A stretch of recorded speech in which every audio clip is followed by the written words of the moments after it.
নমস্কার বন্ধুরা, দেখো আমি আজকে লাউ পাতা বাটবো। তার জন্য আমার লাগবে লাউ পাতা, আমি ঝিরিঝিরি করে কুচিয়ে রেখেছি। আর এদিকে আছে শুকনো লঙ্কা, কাঁচা লঙ্কা আর রসুন। আমি এইটাকে সিদ্ধও করবো না, কাঁচাও বাটবো না। এটাকে যেরকম শাক ভাজা হয় সেরকমভাবে ভেজে তারপরে বাটবো। এবার আমি কড়াইতে বেশ অনেকটা তেল দিয়েছি। তেল দেওয়ার পর আমি এরকমভাবে শুকনো লঙ্কা আর রসুনটা আগে ভেজে তুলে রেখেছি। এইবারে দেখো কালো জিরাটা ফোড়ন দিয়ে দিলাম। একটুখানি কালো জিরাটা একটুখানি 1 সেকেন্ড ভেজে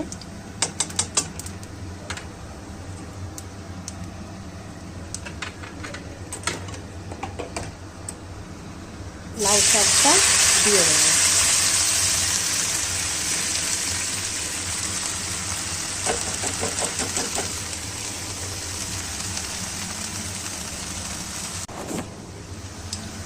লাউ শাকটা দেওয়ার পর পরিমাণ মতন নুন দিয়ে দিলাম।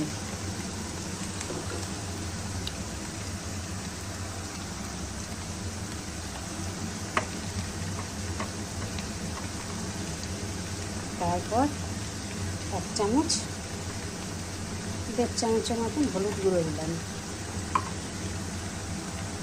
দিয়ে এবার এটাকে ভালো করে নাড়ব।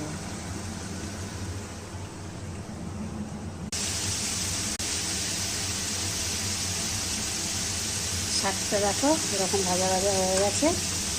এর মধ্যে আমি এবার এই ভেজে রাখা শুকনো লঙ্কা, রসুন দিয়ে দিলাম।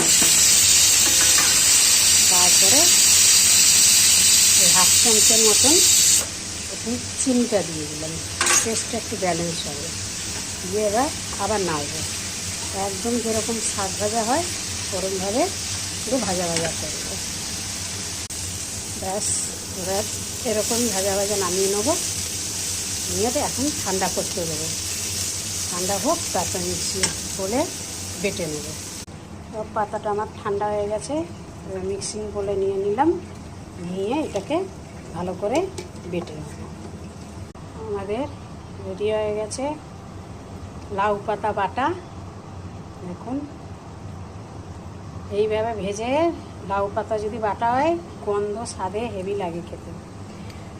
সিদ্ধ করার থেকে ভেজে যদি বাটেন খেতে খুব ভালো লাগে। গন্ধ যেরকম স্বাদেও। তোমরা এরকমভাবে বাড়িতে একবার বানিয়ে দেখবে কেমন লাগে।